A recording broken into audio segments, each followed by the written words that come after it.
आंखें, ये आज हमारा चर्चा का विषय है। आंखें आंखें दो तरह की होती है। एक शारीरिक होती हैं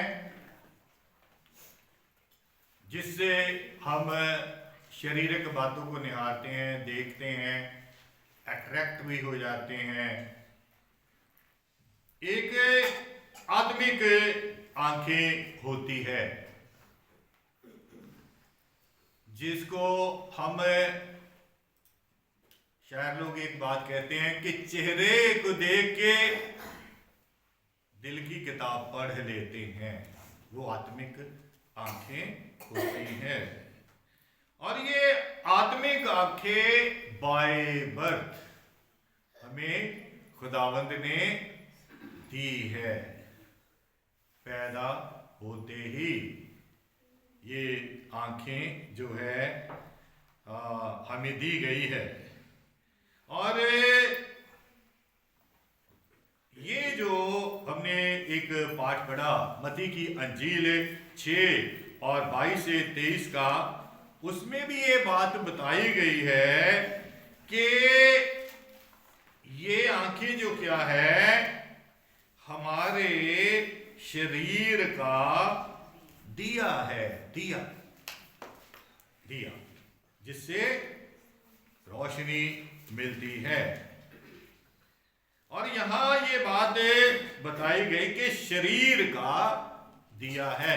लेकिन जब ये आंखें दी गई तो महज इसलिए नहीं कि आपकी शक्ल मुकम्मल हो जाए, बल्कि इसलिए कि इसका इस कदर इस्तेमाल आपने करना है कि जिससे आपको क्या है सही सही नजर आए और आप उस प्रकाश से जो मेरे और आपके अंदर है सही गलत की परख कर सको।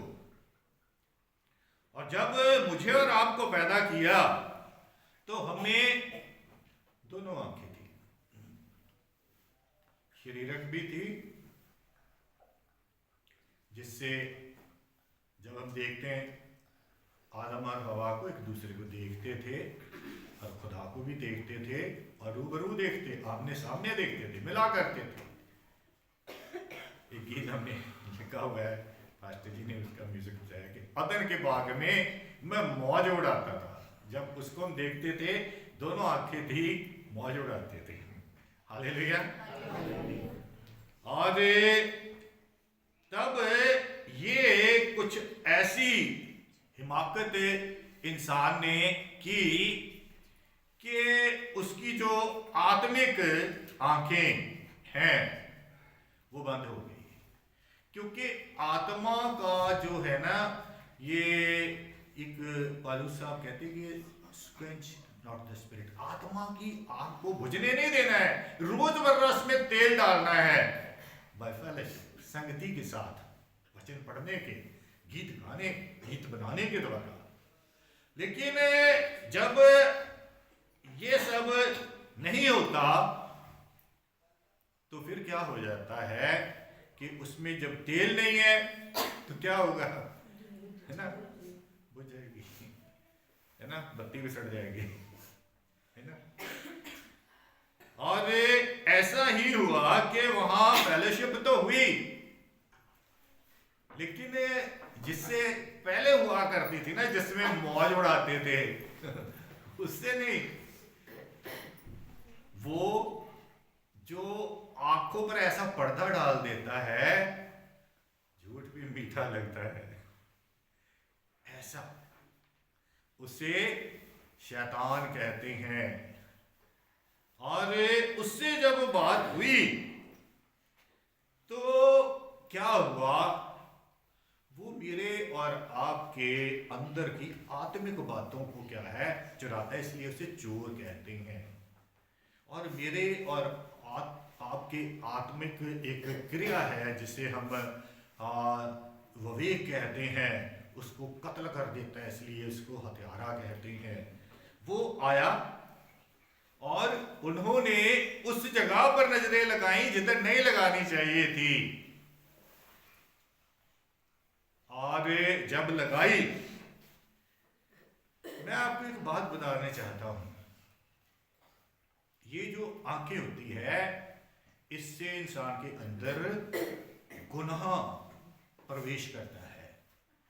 हम शायद लोग जब कुछ ऐसे लिखते हैं तो पहले आंखों से, फिर नीचे होंठ, गला ऐसे करके उसको बयान करते हैं, और उसमें हम ये कहने की कोशिश करते हैं कि आंखें जो है वो इम्पोर्टेंट है। और वहां लगाया और क्या हुआ कि जो उसका काम था चोर का, चुरा लिया विवेक की रोशनी, और आदम और हवा जिन्होंने अपनी नजर अपने पिता से दूर की, अपने दुल्हे से दूर की, अपने खालिक से दूर की, लुट गए, निहाल थे, कंगाल हो गए। ऐसे होता है जब परमेश्वर के साथ मैं और आप फेलोशिप नहीं करते। पालूस साहब कहते हैं क्वेंच नॉट द स्पिरिट, आत्मा की आग को बुझने ना दो। और परमेश्वर कहते हैं तू अच्छा है, बहुत अच्छा है, लेकिन न गर्म है न ठंडा है, और आई एम स्पिट ऑन, मैंने तुम्हें थूकने पर हूं। क्योंकि परमेश्वर ये कहते हैं कि हमने जो उसके साथ फेलोशिप करते रहना है, ताकि हमारी आत्मिक आंखें जो है वो सब देख सके, जो कि हमारे लिए आत्मिक उन्नति के लिए है और शारीरिक जो है बचाव के लिए भी है। और तब दो थी, लेकिन आत्मिक तौर तो वो अंधा हो गया, मर गया, उजड़ गया, बेहाल हो गया, स्वर्ग से निकाल दिया गया। क्योंकि भाग्य अदन को हम जमीन पर स्वर्ग का दर्जा देते हैं, क्योंकि यही बात हमें समझाने में लगती है। और ये मती जो है आपके सामने 6 कह रहा है ये तेरे शरीर का दिया है ना, इसको जला के रखना है अगर प्रकाश में चलना है। क्योंकि कबूतर बिल्ली को देख के आंखें मूंद लेता है, होता है कि वो सोचता है कि मैं बच जाऊंगा, बिल्ली आके उसका काम तमाम कर देती है। हमने एकदम अलर्ट रहना है दुनिया में, किसी ना किसी तरह से, मैं तुम्हें ये दे दूंगा। ऐसे ही मनुष्य को भी बहुत तरह से इसे हम कहते हैं झूठे समझ, यानी कि झूठी बातों का एक मंजर आपके सामने खड़ा कर देगा, है ना, तू ये कर, तू ये हो जाएगा, तू ये कर, ये हो जाएगा। लेकिन होता वो सही है जो कि गुड ऑल द टाइम, जो परमेश्वर करता है। शैतान ना तो हमारा खालिक है ना हमारा खैर ख्वाह है। और हमारे पास एक रोशनी है जिसके लिए ये कहा गया है कि शरीर का दिया आंख है, इसलिए यदि तेरी आंख निर्मल हो तो तेरा सारा शरीर भी क्या होगा, उजाला होगा, निर्मल होगा, पवित्र होगा, है ना। और उसके लिए क्या है कि हमें यीशु मसीह को आंखों के अंदर ले लेना है। हरनर साहब कहते हैं ना, है ना, आंखों को बंद कर लो, यीशु तुझे जाने ना दो। सुना आपने, है ना, आंखों को बंद कर लो यीशु। और आपके मास्टर जी ने भी एक लिखा है कि मेरी अखा विच वस जा तू, कि तेरा ही क्या करा, दीदार करा। आंखों में फिर मन में आता यीशु बस मेरे मन में तू, कि तेनू सदा प्यार करा। Hallelujah, hallelujah. और ये जो है आंखों के बहुत बहुत से काम हैं, बहुत सी क्रियाएं हैं इसकी। झुकी तो अदा बन गई, उठी तो दुआ बन गई। और भी अनेकों काम हैं, लेकिन वो परमेश्वर जिसके लिए डॉक्टर मीनू ने गीत गाया है कि आंखें देने वाला यहोवा देखता भी है ना। तो आंखें देने वाला मुझे और आपको देखता भी है, और उसका देखना ऐसा नहीं जैसे मैं और आप हैं, क्योंकि वो मनुष्य नहीं है। उसकी दृष्टि में और मेरे और आपकी दृष्टि में जमीन आसमान का फर्क है। आप दूर दराज होंगे वो देख लेगा, आप सामने कुछ बोल रहे होंगे लेकिन वो आपके मन को पढ़ लेगा, क्योंकि उसके पास से वो नेत्र है जो मनो को भी पढ़ लेता है। बातें कर रहे, कौन बड़ा बनेगा जी, कौन बड़ा बनेगा। भाई आप बच्चे क्यों लगे हो, मेरे को आओ, मेरे को आओ, तो मैं वहां सवाल कर लो, आप बच्चे लगे हुए हैं। तो उसने बताया कि जो मतलब अपने आप को हम्बल करेगा, जैसे वो आसमान से जमीन पर आ गया, शून्य बन गया, तेरा वही बड़ा होगा। हालेलुया। और भी ऐसी बातें कि दूर दराज नथानिएल के साथ बातचीत हो रही है। वो दूर से अभी कभी नहीं मिले हैं नथानिएल साहब को। कह तू सच्चा इसराइली है। इसराइली का मतलब वो नहीं होता है कि जो इसराइल का रहने वाला है। ज़बूर 73 कहता है इसराइली मतलब अर्थात शुद्ध मन वाला। कहता तू कह रहा अच्छा आप तो मुझे जानते नहीं है, हम कभी मिले नहीं है। कह रहा जब तू वहां पेड़ के नीचे बातें कर रहा था ना, तब भी मैंने तुझे देखा। Hallelujah, hallelujah. और इसकी क्रियाएं और भी हैं जो कि हमें बाज करती है कि इसको आपने इसका सही जो है इस्तेमाल करना है, और ताकि जो है आपका जो सही आंखों की जो ब्लेसिंग है आपको वो क्या है आशीष देके जाए, ना के भाग्य धन से निकाल दे। और उसके लिए हम पढ़ेंगे, सिस्टर जी पढ़ेंगे आपके सामने प्रवर्ब नीति वचन 10 की 10, नीति वचन 10 की 10 पढ़ेंगे। जो नैन से सहन करता है उससे औरों को दुख मिलता है, और जो बकवादी और मूढ़ है वह पछाड़ करता है। हालेलुया। यानी कि आंखों का मटकाने वाला नैन से सहन है ना। चलो आंख खोल के आपको दिखाता हूं, ऐसे है ना, ऐसे।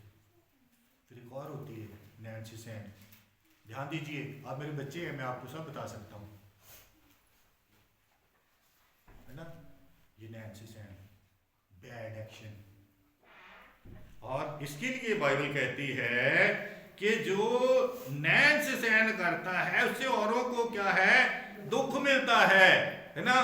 बातें आप किसी से कर रहे हैं, क्या झूठ रहे हैं, फिर वो जो जिसको आप कह रहे हैं उसको आंख मार देते हैं, है ना।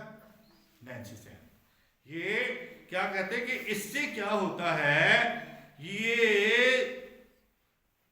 दूसरे को इससे क्या है दुख पहुंचता है, और जो बकवादी और मूढ़ है वह पछाड़ खाता है। और जो ऐसा करता है वो दूसरों के लिए भी दुख का कारण बनता है, और एक दिन आता है कि क्या होता है वो अपना भी नुकसान उठाता है। और ये जो मती का पाठ जिसको हम बार बार आगे लेके आ रहे हैं, उसमें बताया कि हमने अपनी आंखों के अब क्या करना है, इसे निर्मल रखना है, इसका सही उपयोग करना है, किसी गलत की ओर नजरें नहीं लगानी, अच्छी दुल्हनी होती है ना। और जो पापे के अलावा दूसरे की ओर तवक्को करता रहता है वो अच्छा बच्चा भी नहीं होता है ना। तो ऐसी बातें जो है वो नहीं करनी। और इसको निर्मल है कि आपका एक ही परमेश्वर है, आपका एक ही पिता है और आपका एक ही दुल्हा है, और आपको सिर्फ सिर्फ सिर्फ उस पर आंखें लगानी है। Hallelujah, hallelujah. क्योंकि यहां ये बताया गया है कि परंतु यदि तेरी आंख बुरी हो तो तेरा सारा शरीर उंधियारा हो जाएगा। यानी कि आंखों का जो ताल्लुक है वो आपके जिस्म से भी है, आपकी देह से भी है, हालेलुया, और आपकी आत्मा से भी है।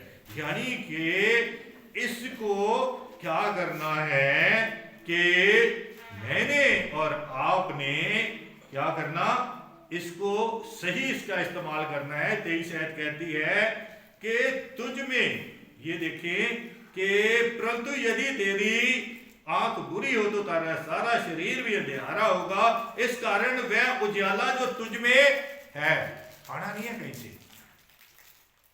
कहीं से आना नहीं है। God has blessed us by birth, शुरू से हमें उसने आशीष किया है। और यहां देखे लिखा है वह उजाला जो तुझ में है। आप कुछ भी कर दें लेकिन परमेश्वर का प्रेम जो है वो बदलता नहीं। इसके लिए इसीलिए हम बच्चों को सिखाते होते हैं कि यीशु मसीह नहीं बदलता, नहीं बदलता, यीशु मसीह नहीं बदलता, वो एक सा है सदा। जो मानते हैं वो कहते hallelujah, hallelujah, hallelujah, hallelujah, hallelujah, hallelujah, hallelujah. परमेश्वर ने हमें ये उजाला दे के रखा है, और इस उजाले का जो दुरुपयोग जेनेसिस 3:4 से 7 हमने पाठ पढ़ा है, और वहां जो धोखेबाज है उसने धोखे से क्या है हमारी आत्मिक रोशनी को क्या है चुरा लिया। हमारी सबसे बड़ी बरकत, आज हम पवित्र आत्मा को पुकारते हैं, आ पवित्र आत्मा, आ पवित्र आत्मा। क्या करता है पवित्र आत्मा आके? आपका जो अंतर मन है उसको रोशन कर देता है, आपकी आत्मिक आंखें खुल जाती है। पालूस साहब के मतलब he was very learned man, बहुत ज्ञानी था, लेकिन आत्मिक आंखें नहीं खुली थी। वो कर रहा था जो दुनिया दिखा रही थी, वो देख रहा था जो उसकी अपनी समझ है। लेकिन जब आत्मिक आंखें खुली तो पर्दा पर्दा आंखों से पर्दा उठा।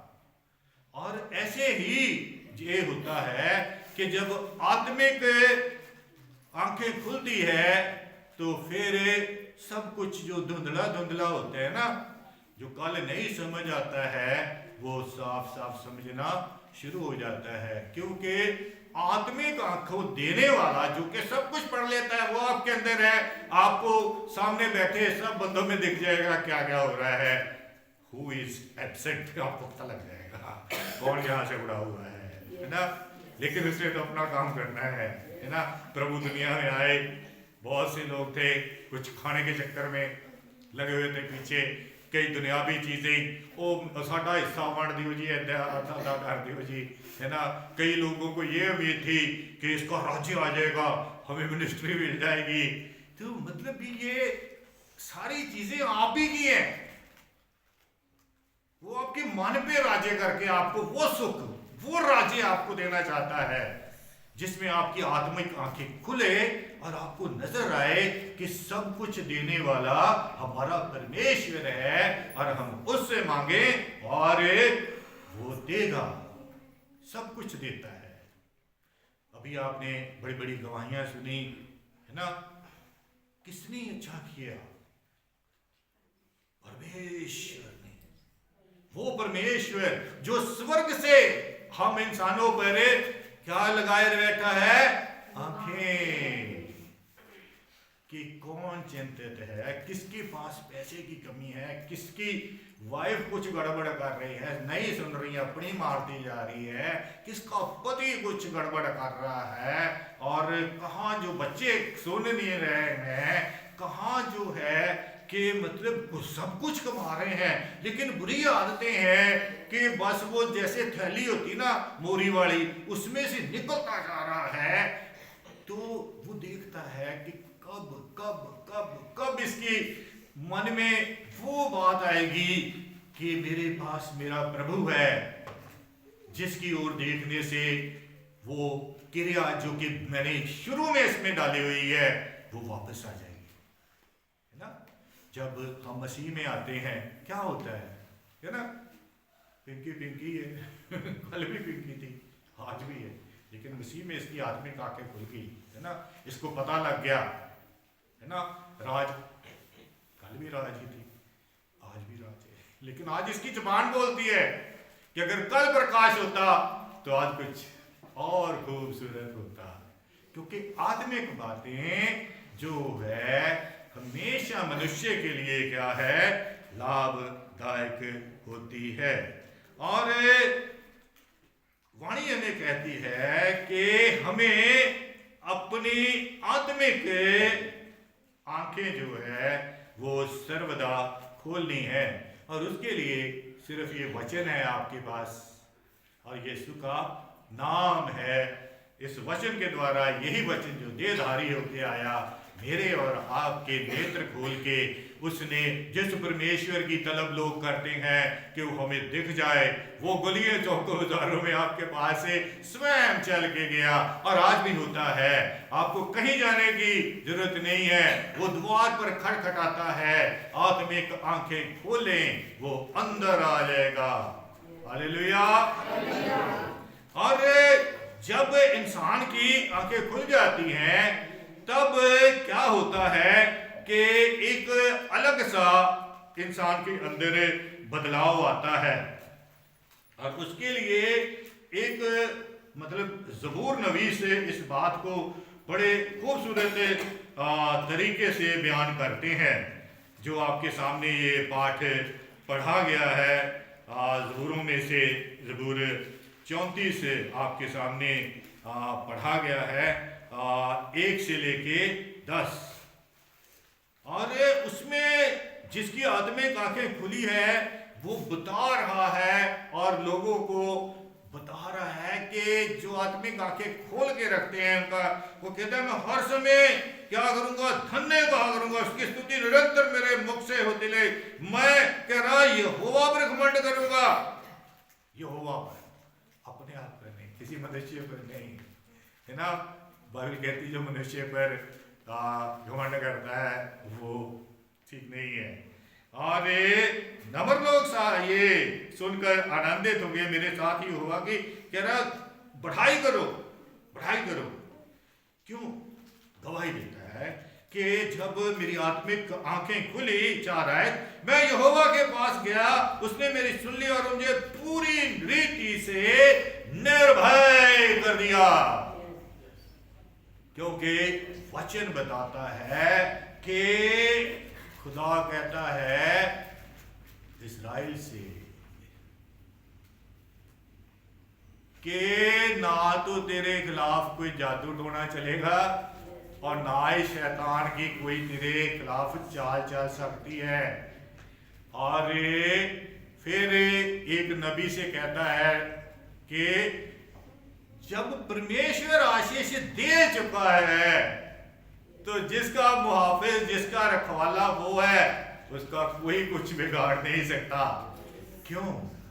क्योंकि वो आगे आगे होके चलता है, और जो अच्छे आत्मिक आंखें खुली होती हैं वो पीछे देखती हैं। तो मैं तो अकेला जा रहा था, पीछे तो और भी स्टेप्स हैं, उनको पता लग जाता है आत्मिक आंखें खुलने से कि मेरे कह रहा उसने मुझे चारों ओर से आगे पीछे घेर के रखा हुआ है ताकि मैं क्या करूं, उसमें मजबूत रहूं।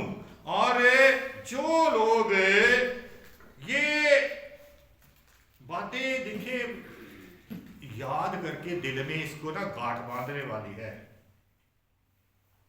और 4 में कहता है कि मैं उसको पुकारूंगा, और फिर 5 में 34 भजन संहिता 34 हम देख रहे हैं, जिन्होंने उसकी ओर दृष्टि की उन्होंने क्या किया? ज्योति पाई। ज्योति, ज्योति यानी कि इसका मतलब कल उनके पास ज्योति नहीं थी, उसकी ओर दृष्टि करने से उनको ज्योति मिली। इसका मतलब ये था कि कल they were in dark, वो अंधेरे में थे। इसीलिए जो यीशु मसीह दावा करते हैं कि मैं जगत का नूर हूं, जो उसके पास आता है वो क्या होता है? ज्योति पाता है। हालेलुया। कितनी ज्योतियां आज है? एक तो वो बैठी है, वो तो प्रभ ज्योत है, प्रभु की ज्योत, उसके अंदर ही ज्योत है, उसके नाम के साथ। दूसरी ज्योति आज नजर नहीं आई। हालेलुया। और जिन्होंने उसकी ओर दृष्टि की उन्होंने ज्योति पाई। और जब ज्योति पा जाते हैं तो नीचे उस आयत को देख के आप आनंदित हो जाएं, अपने प्रभु पर मान करें, और जब दुआ करते हैं तो वो कहता है जो मांगा है विश्वास करो कि मिल गया, क्योंकि यहाँ लिखा है जिन्होंने ज्योति पाई और उनका मुंह कभी काला ना होगा, कभी काला ना होने पाया, जिन्होंने उसकी ओर दृष्टि की। और आगे चल के आप पढ़िए घर में जाके कि जब वो सब कुछ पा लेता है तो कैसा आपको एक शेल्टर मिलता है कि आपको किसी चीज की घटी नहीं होती है। दुनिया में जिसे जंगल का राजा कहते हैं वो भूखा हो सकता है, लेकिन मैं और आप जो उसकी ओर जब निहारते हैं, उसको पुकारते हैं, जब अपनी नजरें उसकी तरफ लगाते हैं तो कभी भी हम क्या है शर्मिंदा नहीं होते, और किसी चीज की हमें थोड़ी नहीं होती है, हर चीज हमारे पास फराग से होती है।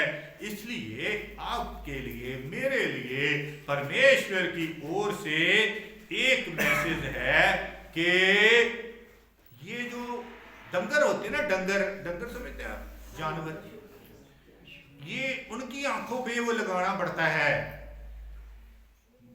पंजाबी में तो खोपे कहते हैं उसको, वो ऐसे बंदर के ऊपर लगाते हैं, है ना।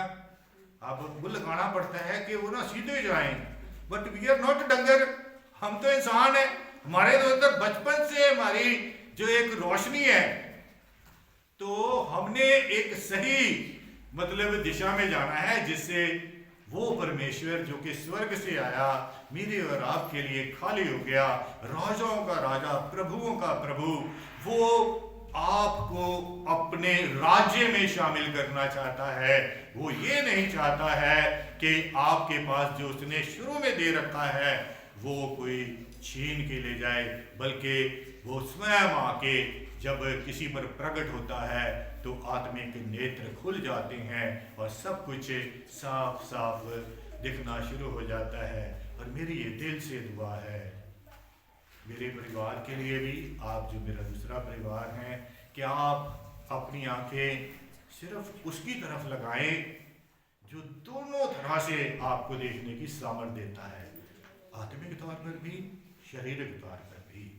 और आप आत्मिक तौर पर भी देखें और उन्नति करें, प्रभु में बढ़ें, उसकी जय जयकार करें, और शारीरिक तौर पर भी आप बुराई से दूर रहें और अच्छे लोगों के साथ फेलोशिप करके अपने जीवन को खुशनुमा बनाएं। परमेश्वर हम सबको बरकत बख्शे।